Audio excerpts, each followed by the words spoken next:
በዚህ ዓመት ብቻ በሺዎች የሚቆጠሩ የኢትዮጵያን ተማሪዎች ዩኒቨርሲቲ መግቢያ ፈተና ተፈትነው ወድቀዋል። በዚህ ሁኔታ ከቀጠሉ ቀጣይ ዓመትም እንደዚሁ ተመሳሳይ ስህተት ሰርቶ ተመሳሳይ ውድቀት ነው የሚወድቁት። ግን የማታውቁት ነገር አለ። እነዚህ ተማሪዎች ደካማች ስለሆኑ አይደለም የወደቁት፣ አይምሯቸው እያሳሳቸው ነው። አዎ በትክክል ስሙ፣ አይምሯቸው እያሳሳቸው ነው። እና ምናልባት አንተም አይምሮ እያሳሳ ይሆን? ይህ ቪዲዮ ለደካሞች አይደለም። ይህ ቪዲዮ ምንም ይሁን ምን ውጤታቸውን ማሻሻል ለሚፈልጉ በየምሽቱ አጥንቻለሁ ብሎ ተኝቶ በማለዳ ሁሉንም ለሚረሱ ተማሪዎች እና እስካሁን ለምን ውጤቴ አይሻሻልም ብሎ ራሳቸውን ለሚጠይቁ ተማሪዎች ብቻ ነው ይሄ ቪዲዮ ለተዘጋጀው ማለት ነው።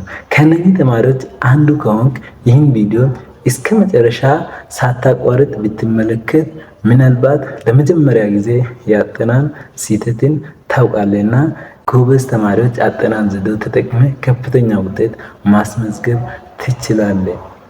አንደኛውና ትልቁ ያጠናን ስህተት አይምሯቸው እንዴት እንደሚሰራ አለማወቃቸው ነው። አይምሮ እንዴት እንደሚሰራ ብታውቁ ትደነግጣላችሁ። ሳይንሱ እንደሚያመለክተው ከሆነ አብዛኞቻችን የምንጠቀመው የአጠናን ዘዴ ከመቶ ዓመታት በፊት የተነገረ የአጠናን ዘዴ ነው።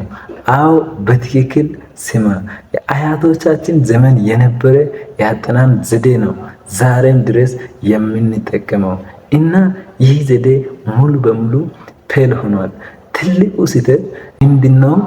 ድሮ የአያቶቻችን ያጠናን ዘዴ ፓሲቭ ስተዲንግ ሜተድ ይባላል። ይህ ማለት ማስታወሻን በተደጋጋሚ ማንበብ አለብኝ ተብለን ነበር። ማስታወሻው በተደጋጋሚ ማንበብ አለብኝ። ይሄ ማስታወሻው መምህሩ ሰሌዳ ላይ የጻፈውን ከሰሌዳ ወደ ኖትቡክ የገለበጥነው በተደጋጋሚ ማንበብ አለብኝ ተብለን ያኔ የተነገረው ይሄ የፓሲቭ አጠናን ሜተድ ይባላል። መጽሐፍን አጠቃላይ ማድመቅ፣ መጽሐፍን እያሰመርን ማጥናት ይሄ ፓሲቭ ስተዲንግ ሜተድ ይባላል። አሁን ቪዲዮችን ብቻ ማየት፣ ቪዲዮ ቁጭ ብሎ ቲዩቶሪያል ቪዲዮ ብቻ ማየት ይሄም ፓሲቭ አጠናን ዘዴ ነው። ይሄ እነኚህ ሶስቱም ዘዴዎችን የወደቁ የአጠናን ዘዴዎች ናቸው። እያጠና ነው ትላለህ፣ ግን አይምሮ እያንቀላፋ ነው። ሁለተኛው ለምን አይምሮ እያሳሳ ነው? ይሄ ጥያቄ አያሳስባችሁ? ለምን አይምሮ እያሳሳ ነው? እስኪ አስብ። ማስታወሻን ስታነብ አይምሮ አዎ ይህንን አውቃል ይላል። ነገር ግን ይህ ማለት ተረድተሃል ማለት አይደለም።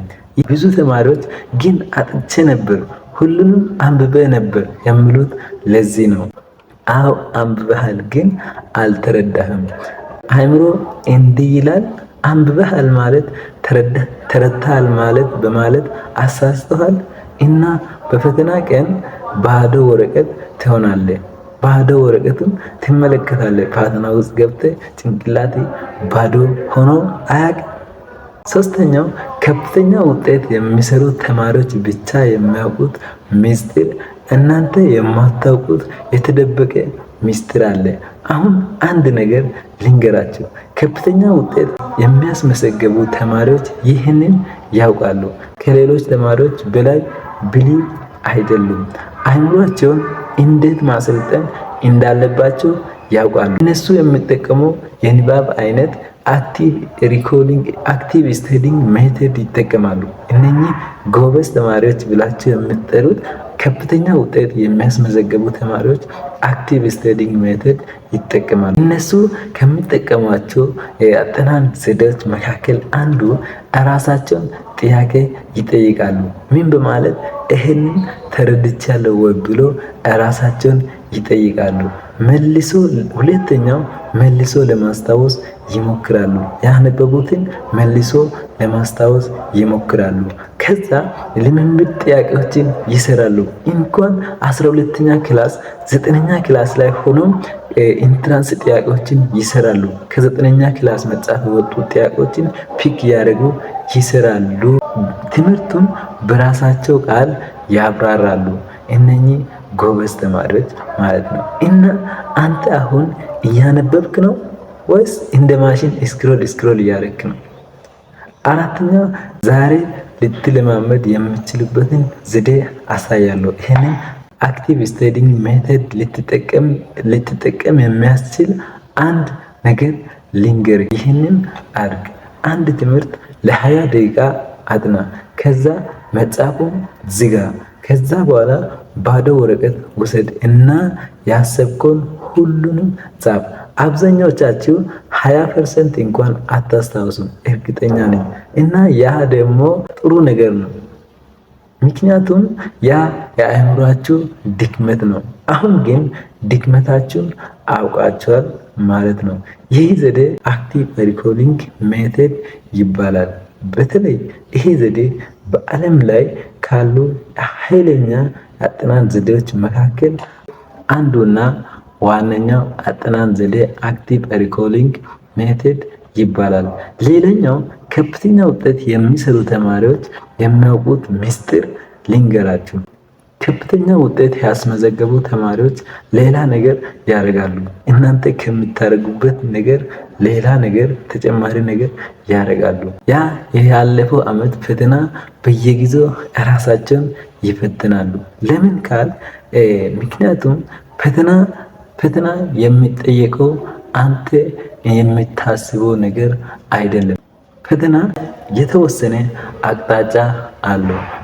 ፈተና ለመስራት ራሱን የቻለ ዘዴ አለው። በተደጋጋሚ የሚወጡት ጥያቄዎች አሉ። ባለፈው ዓመት ፈተና ራስን ስትፈትን የጥያቄው አይነቶችን ትረዳለህ፣ ፍርሃትን ታሻሽላለህ፣ በፈተና አትደንግጥም። እና በጣም አስፈላጊው ነገር ደግሞ ፈተና ሲመጣ አዲስ አይመስልም። በቃ የነበረው ፈተና ራሱን በድጋሚ ፕራክቲስ እንደማድረግ ይሆናል ማለት ነው። እንደዚሁ ካጠናህ ምናልባት አሁን እያሰብክ ይሆናል፣ እኔ ግን ደካማ ነኝ፣ እኔ አልችልም እያልክ ይሆናል። ይህንን ሁሉንም ተው። እስካሁን ያመጣኸው ውጤት የማትችል ስለሆንክ አይደለም። እስካሁን ያመጣኸው ውጤት በተሳሳተ ዘዴ ስለተጠቀምክ ብቻ ነው።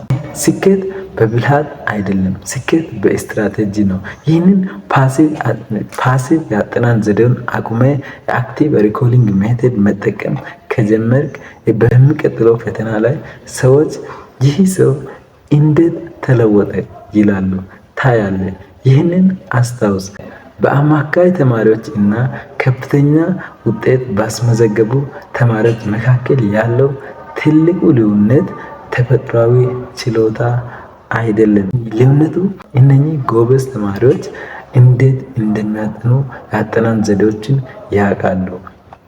ዛሬ የአጠናን ዘዴን ብትቀይር ነገ የወደፊት ህይወቴ ይቀይራል። ምርጫው ያንተ ነው። እና አንድ ተጨማሪ ነገር ልንገሪ። ይህን ቪዲዮ እስካሁን ከተመለከት አንተ በእውነትም ለመለወጥ የምትፈልግ ተማሪ ነህ። እና ያ ቀድሞም ትልቅ ደረጃ ነው፣ በጣም ትልቅ ደረጃ ነው። አሁን እስኪ ዛሬ ትጀምራለህ? ይህንን አክቲቭ ሪኮሊንግ ሜተድ ኮሜንት ላይ አዎ ጀምራለሁ ብለህ አሳውቅ። ምክንያቱም ዛሬ የምትጀምርበት ቀን ነው።